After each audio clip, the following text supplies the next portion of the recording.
Hi guys, welcome back on English Zone and we are here with a new video related to English literature जिसमें आज हम discuss करेंगे Arms and the Man, a play that was written by G.B. Shaw. We all know G.B. Shaw for his great dramas he had written during the time of the modern era. और G.B. Shaw was also one of the great dramatists जिनको Nobel prize से भी इनको ये खिताब मिला हुआ है नोबेल प्राइज का for his drama that was sent John. तो इम्पोर्टेंट 1925 में इनको नोबेल प्राइज से इनको अवार्ड दिया गया. ये नोबेल प्राइज जो प्रेस्टिजियस अवार्ड है लिटरेचर की फील्ड में, इनको इनके ड्रामा सेंट जॉन के लिए दिया गया. और आज इस वीडियो में हम डिस्कस करेंगे की facts related to the play Arms and the Man, जो कि एक कॉमिक प्ले है. और इससे रिलेटेड जो इंपॉर्टेंट फैक्ट्स होंगे वो सभी इंक्लूडेड हैं इस वीडियो में.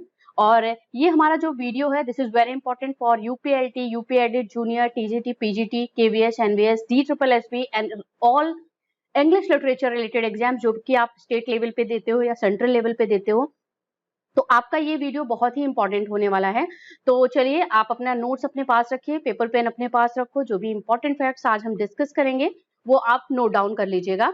और अभी मैंने एक इंपॉर्टेंट फैक्ट बता भी दिया है आप सभी को जीबी शॉ से related.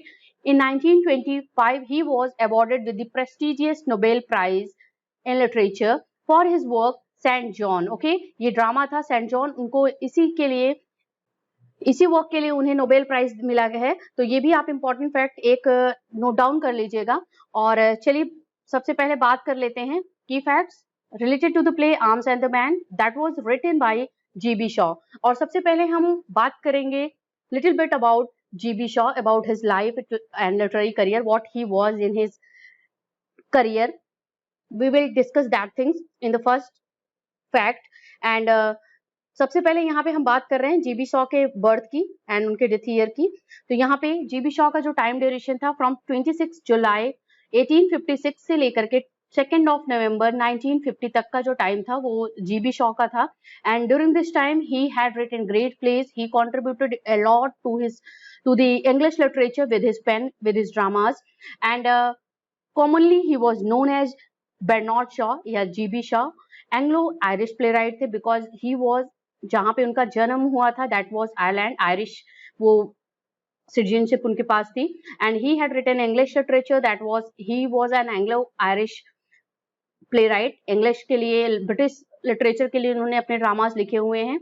He was not only playwright but he was also a critic and political activist. Okay, तो ये एक ओवरव्यू है जीबी शॉ के लिटरेरी करियर और उनके जो एक लाइफ जो अचीवमेंट्स हैं उससे रिलेटेड. तो 1856 से लेकर के 1950 तक का टाइम ड्यूरेशन जीबी शॉ का था और 1925 में उनको नोबेल प्राइज मिला है. ठीक है, ये भी इंपॉर्टेंट फैक्ट आप फिर से एक बार रिपीट कर दे रही हूँ मैं आप सभी के लिए for his work Saint Joan. Okay, चलिए नेक्स्ट इंपॉर्टेंट फैक्ट डिस्कस कर लेते हैं and this is related to the play जिसके बारे में हम आज बात करने वाले हैं. तो ये प्ले रहा हमारा सबसे इंपॉर्टेंट. इस प्ले के बारे में बात कर लेते हैं. The play Arms and the Man was first produce on 21 April 1894. Produce means होता है प्रीमियर. ये प्रीमियर जब परफॉर्म हुआ था ये प्ले तो ये 1894 में परफॉर्म हुआ था. आप बिल्कुल कंफ्यूज मत होइएगा क्योंकि इसका पब्लिकेशन ईयर कुछ और है. ठीक है, पब्लिकेशन ईयर की बात करें फ्रेंड्स तो वो है 1898. The play Arms and the Man was first premiered या produced in the year 1894 at the Avenue Theatre. ठीक है, एवेन्यू थिएटर में ये परफॉर्म्ड हुआ था फर्स्ट टाइम 1894 में and it was published in the year 1898. तो बिल्कुल कंफ्यूज नहीं होना है. एक जगह अगर आप नोट्स बना रहे हो इस वीडियो को देख करके तो आप जरूर मेंशन करिएगा Arms and the Man produced या premiered in the year 1894 and it was published in the year 1898. Okay, and it was कहाँ पे इसको इंक्लूड किया गया था, किस कलेक्शन में इसको इंक्लूड किया गया था इस प्ले की, उसकी बात कर लेते हैं.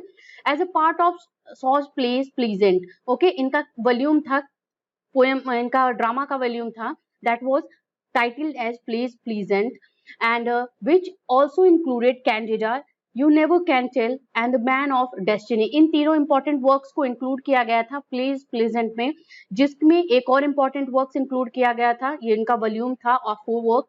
Arms and the Man was also included in this volume Plays and Pleasant. It was first produced या premiered in the year 1894 and also published in the year 1898. तो ये रहा important fact इस ड्रामा से रिलेटेड, जो कि है कि किस ईयर में इसको पब्लिश करा गया था और किस वॉल्यूम में ये पब्लिश हुआ था। तो ये जरूर इंपॉर्टेंट आप नोट डाउन कर लीजिए।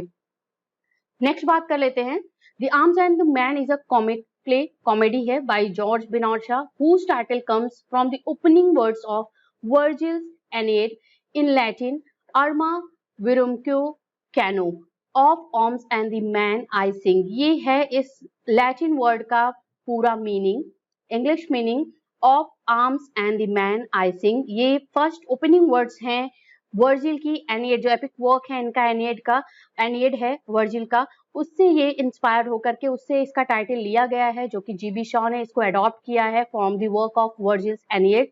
और जो वो लैटिन फ्रेज था, क्योंकि लैटिन में ये वर्क लिखा गया है, वर्जिल ने लैटिन में एनियड लिखी हुई है, तो उसका जो लैटिन जो वर्ड था दैट वाज अर्मा विरुम्क्यू कैनो, जो कि इंग्लिश मीनिंग उसका होता है of arms and the man I sing. Means मैं मैन और आर्म्स के बारे में, एक वॉर, एक लड़ाई और एक इंसान के बारे में बात कर रहा हूँ, गाना गाने जा रहा हूँ या गाना गाता हूँ, ये इसका मीनिंग हुआ। That's why this play is a comic play and written by GB Shaw. तो जरूर इसके टाइटल को ध्यान दीजिएगा कि from where this title was adopted, तो the opening words of the Virgil's Iliad and that words were अर्मा विरुम्क्यू कैनो, which means of arms and the man I sing। Next important fact की बात कर लेते हैं, Arms and the Man romantic comedy is in 3 acts. Okay, ये play जो था ये 3 एक्ट्स में लिखा गया था फ्रेंड्स, और एक रोमांटिक कॉमिक प्ले है जिसमें वॉर और एक रोमांस की स्टोरी को इसमें डिपिक्ट किया गया है। जीबी शॉ ने इसको प्रेजेंट किया है आप सभी के लिए, रीडर्स के लिए, and before the words, before the literary lovers by GB Shaw.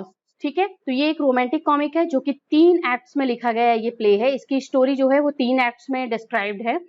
इससे पहले जो भी प्लेज लिखे जाते थे आप सभी को पता होगा, आप अगर हम एलिजाबेथ एनेरा की बात कर लें तो there were at least 5 acts are important for any kind of drama. But modern time में ड्रामास को जिस तरीके से नहीं लिखा जाता था, उसमें आपके 2 एक्ट्स भी हो सकते थे, 1 एक्ट, 3 एक्ट, इन सब तरीके से किसी भी फॉर्म में आप किसी भी एक्ट्स में एक प्ले को लिखा जा सकता था। And that was written by GB Shaw in the modern time, and this work, a romantic comedy play, Arms and the Man, was written in 3 acts।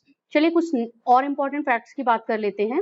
And here we have the Arms and the Man is a humorous play that shows the futility of war and deals comedically with the hypocrisies of human nature। इस आप story को देखोगे, इस play की story को देखोगे, जो कि मैं आपको नेक्स्ट वीडियो में इसका डिस्कस करूंगी, इसकी थीम, इसकी स्टोरी को एक ब्रीफ वे में, नटशेल में, तो वहां पे हम बात करेंगे कि किस तरीके की स्टोरी है। बट एक ह्यूमरस प्ले है, क्योंकि ये कॉमिक प्ले लिखा गया है, तो आपको हंसी आएगी, आपको कुछ इंसिडेंट्स ऐसे होंगे जिसमें आप कहीं ना कहीं लाफ्टर आएगा, आप उसको देख करके आपको एक लाइट कॉमेडी आपको फील होगी। And that shows the futility of war, deals comedically with the hypocrisies of human nature. Human nature की हाइपोक्रेसीज के बारे में बात की गई है इस प्ले में जीबी शॉ के through. Next important fact we have here related to Arms and the Man, this play is set in the Petkov household in Bulgaria and satirizes the romantic ideas concerning war and heroism। ये एक सटारिजिकल और comic वे में ये सटाराइज भी करता है, जो कि कंटेम्प्रेरी जो आइडियाज थे, कंटेम्प्रेरी जो सिचुएशंस थी, उसको सटाराइज किया जा रहा है, वॉर को सटाराइज किया जा रहा है कि किस तरीके से वॉर्स उस टाइम पे होते थे, अपनी बेनिफिट के लिए वॉर्स को एंड किया जाता था। और यहाँ पे इसी तरीके से इस प्ले को डिपिक्ट किया गया है, रिप्रेजेंट किया गया है, जिसकी सेटिंग थी पेटकॉफ हाउस होल्ड, जो कि बुल्गारिया में लोकेटेड था, या इसकी सेटिंग बुल्गारिया की है। और ये सटाराइज करता है रोमांटिक आइडियाज, जो कि कंसर्न करता है प्ले वॉर एंड हीरोइज्म की स्टोरी को।